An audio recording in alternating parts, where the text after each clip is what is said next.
ஓம் சாந்தி. இறைவனுடன் உரையாடல் தொடர்ச்சி. கேள்வி எண் 8. மிக இனிய தந்தையே, இறைவனிடமிருந்து என்ன என்ன பரிசுகளை குழந்தைகள் பெறுகிறார்கள்?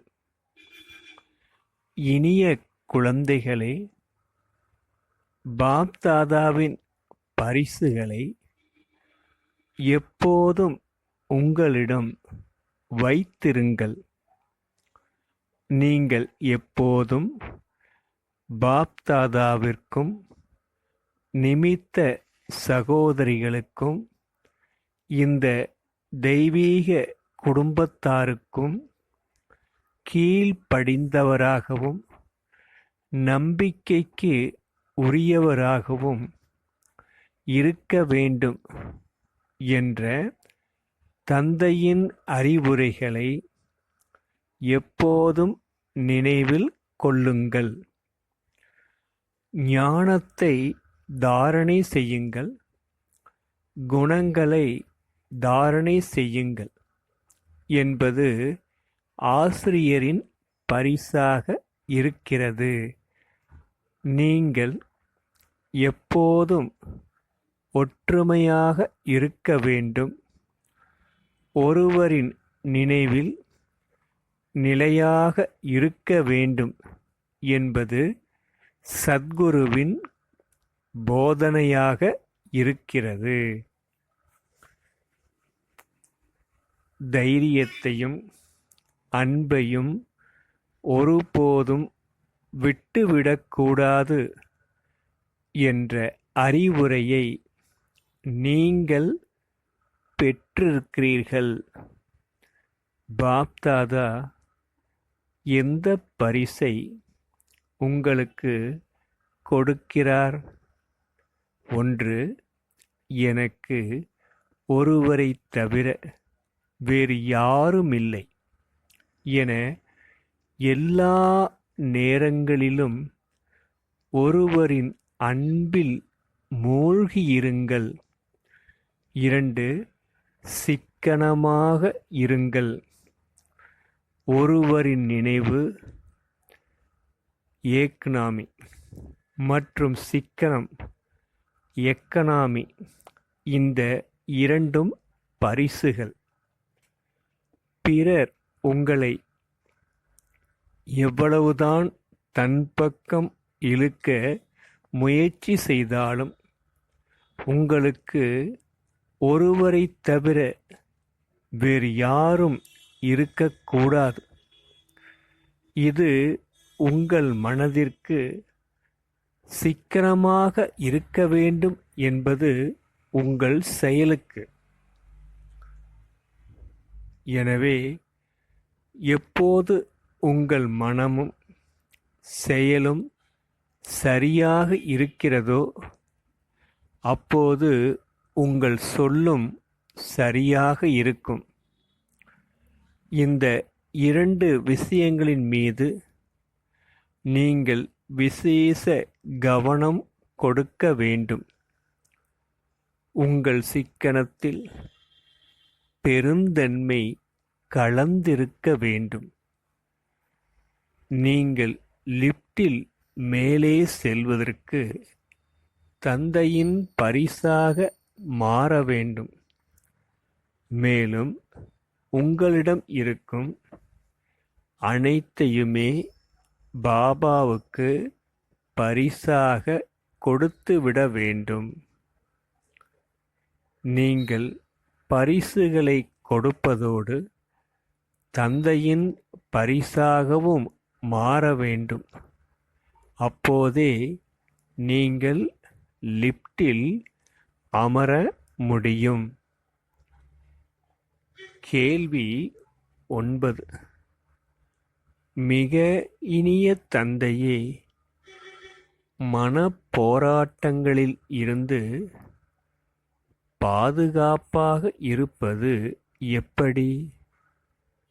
இனிய குழந்தைகளே, நீங்கள் உடலில் இருந்தபோதும் உங்களை நிராகார் உருவமற்ற நிலையில் உறுதியாக இருக்க வையுங்கள்.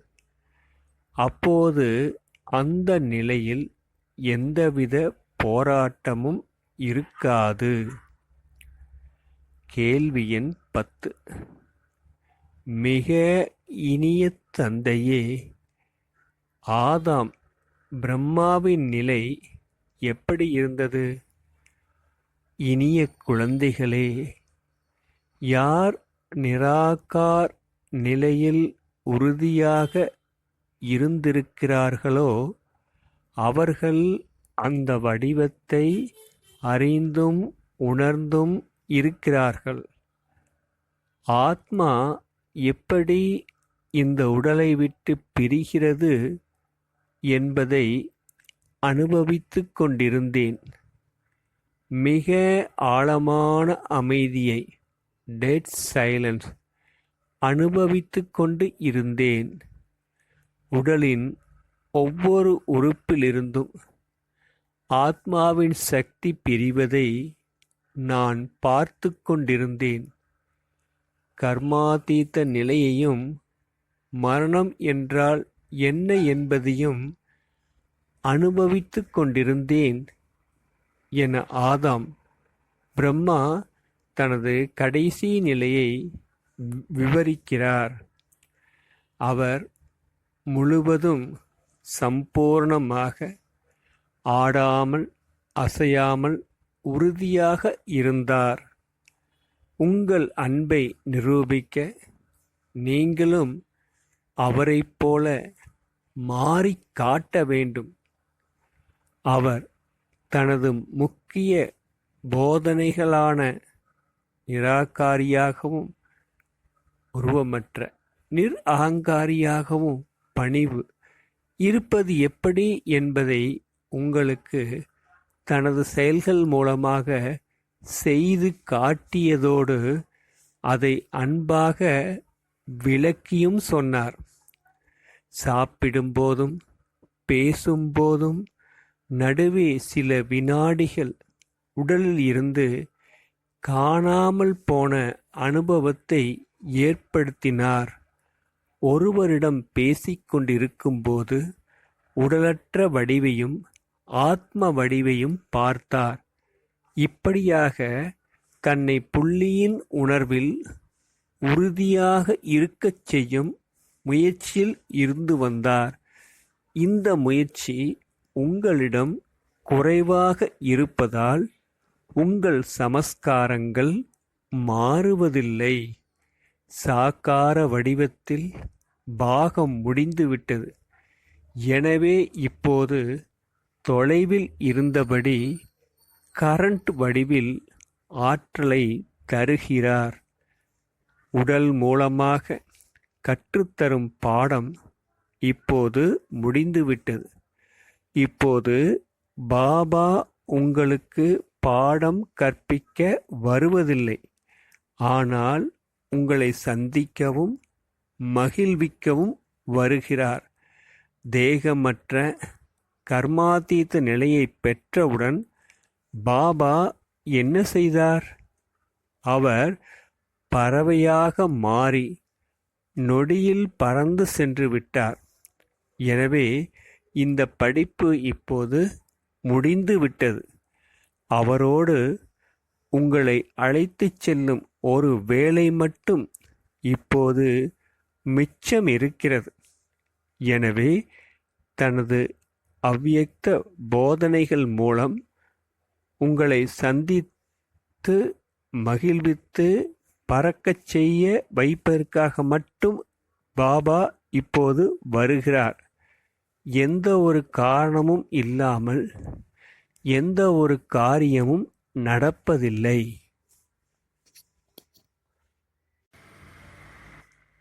ஓம் சாந்தி. தந்தையுடன் உரையாடல் தொடர்ச்சி. கேள்வி எண் 11. மிக இனிய தந்தையே, புத்தி என்ற கை இறைவனின் கையை ஏன் பிடித்து இருக்க வேண்டும்?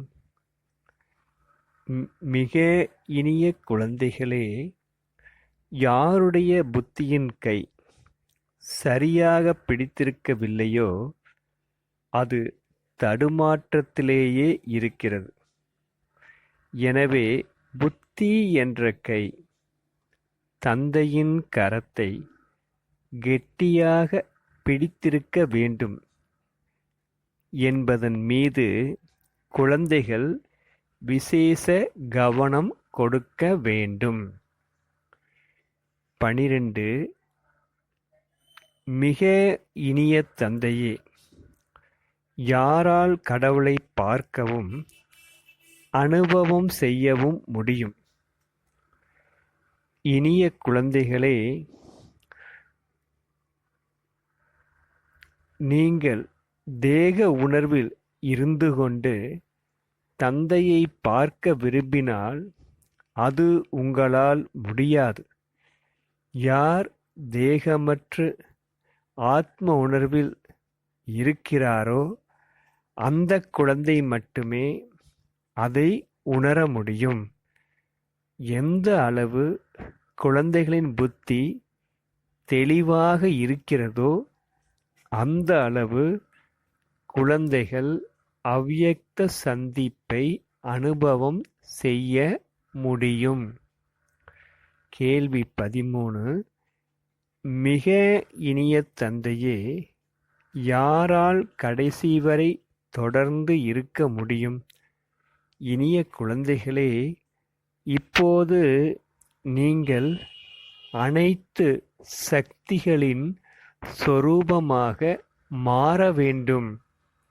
இப்போது தந்தையிடமிருந்து நீங்கள் பெற்ற சக்திகளைக் கொண்டு பிறரையும் சக்தி மிக்கவராக மாற்ற வேண்டும். அப்படிப்பட்ட அன்பான குழந்தைகள் மட்டுமே தந்தையோடு கடைசி வரை இருக்க முடியும்.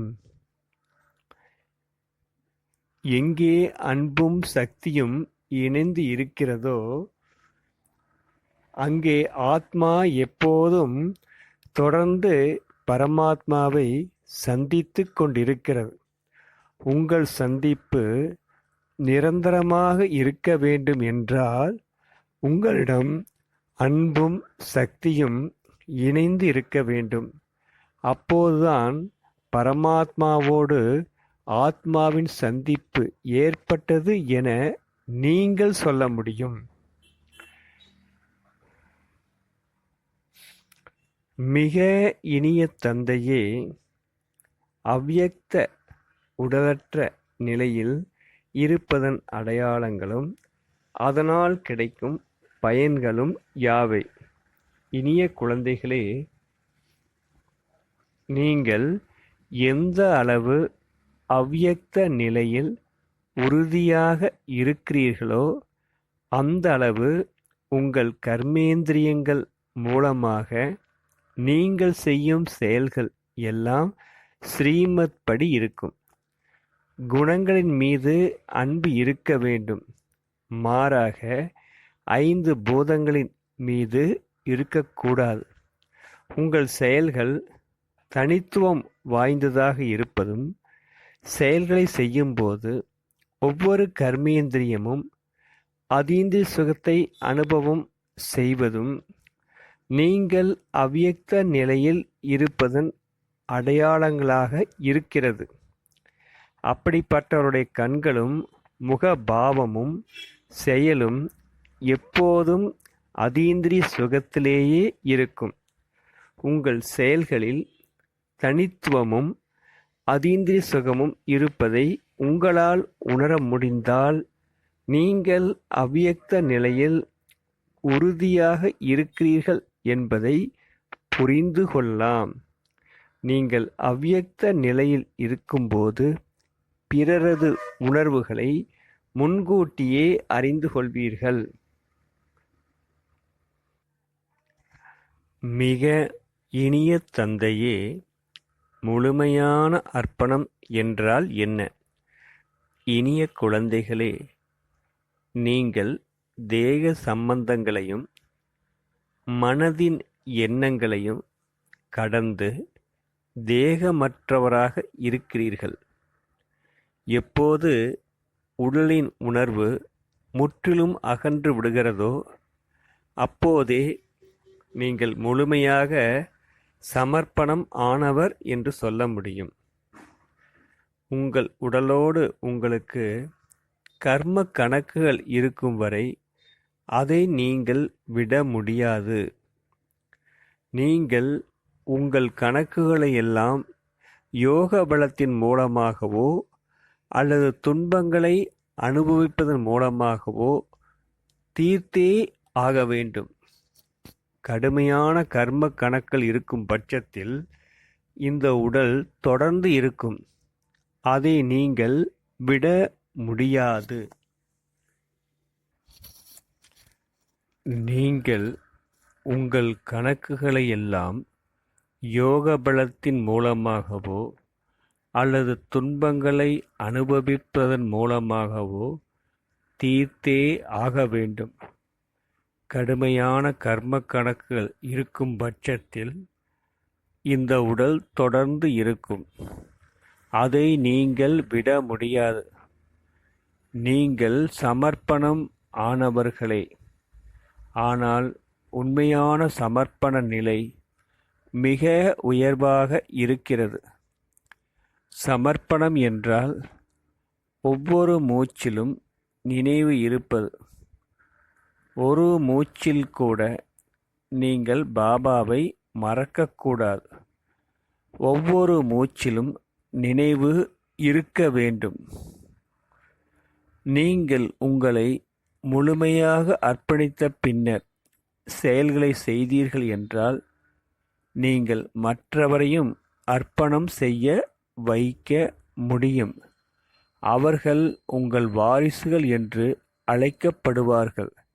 எனவே இப்போது வாரிசுகளை உருவாக்க திட்டமிடுங்கள். யார் முழுமையான விட்டில் பூச்சியாக இருக்கிறார்களோ அவர்கள் எல்லா உறவுகளையும் ஒருவரோடு வைத்திருப்பார்கள். அவர்கள் அன்பாகவும் நெருக்கமாகவும் தைரியத்துடனும் இருப்பார்கள். இந்த 4 விஷயங்களும் அவர்களிடத்தில் தெளிவாக தெரியும். விட்டில் பூச்சிகளுக்கு ஒளியைத் தவிர வேறு ஏதாவது தெரியுமா? உங்களுக்கு வேறு ஏதாவது தெரிந்தால் அவைகள் உங்களை வஞ்சித்துவிடும். எனவே எப்போதும் கவனமாக இருங்கள்.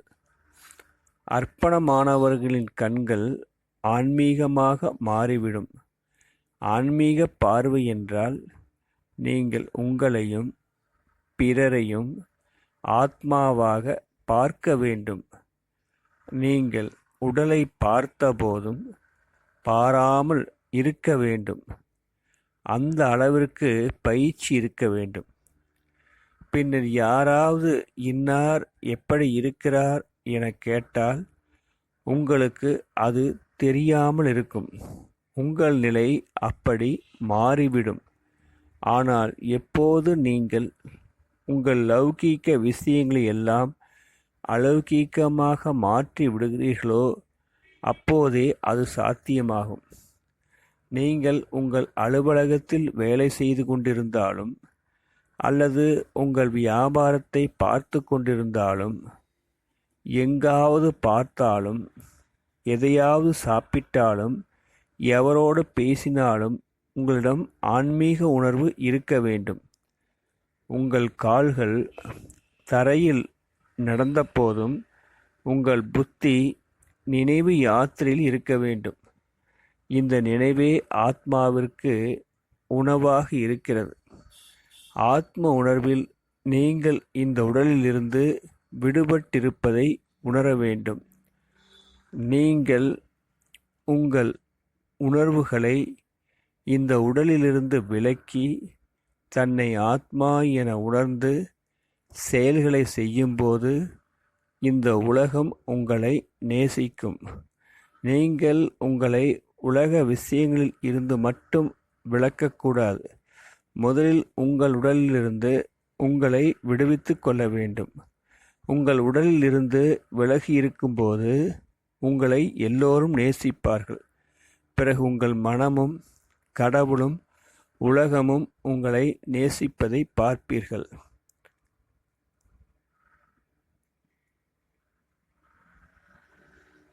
உடலையும் உடலின் உறவுகளையும் துறந்து என்னை மட்டும் நினைவு செய்யுங்கள் என உங்கள் எண்ணங்களுக்கும் உங்கள் வாயிலிருந்து ஞான ரத்தினங்கள் மட்டுமே வெளிப்பட வேண்டும்.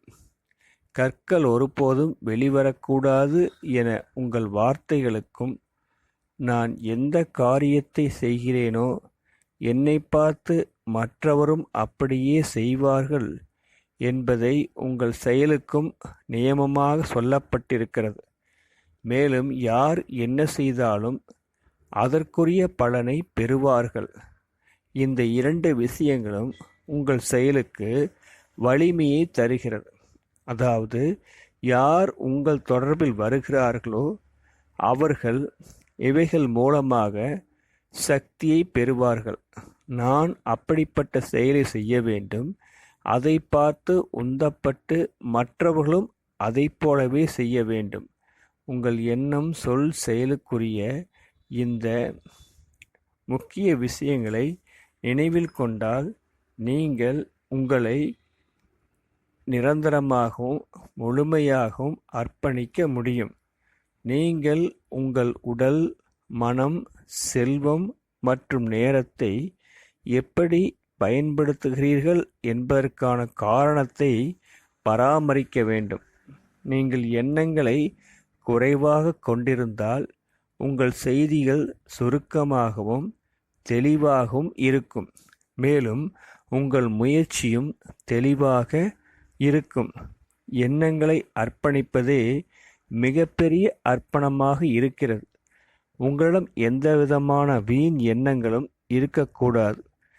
ஏதாவது இந்த வீண் எண்ணங்களால் உங்கள் நேரமும் சக்தியும் விரயமாகிறது. எனவே உங்கள் எண்ணங்களிலும் நீங்கள் முழுமையாக அர்ப்பணமாக இருக்க வேண்டும். உங்கள் மனதின் உற்சாகத்தை இப்போது நடைமுறையில் கொண்டு வாருங்கள். ஓம் சாந்தி. ஓம் சாந்தி. இறைவனுடன் உரையாட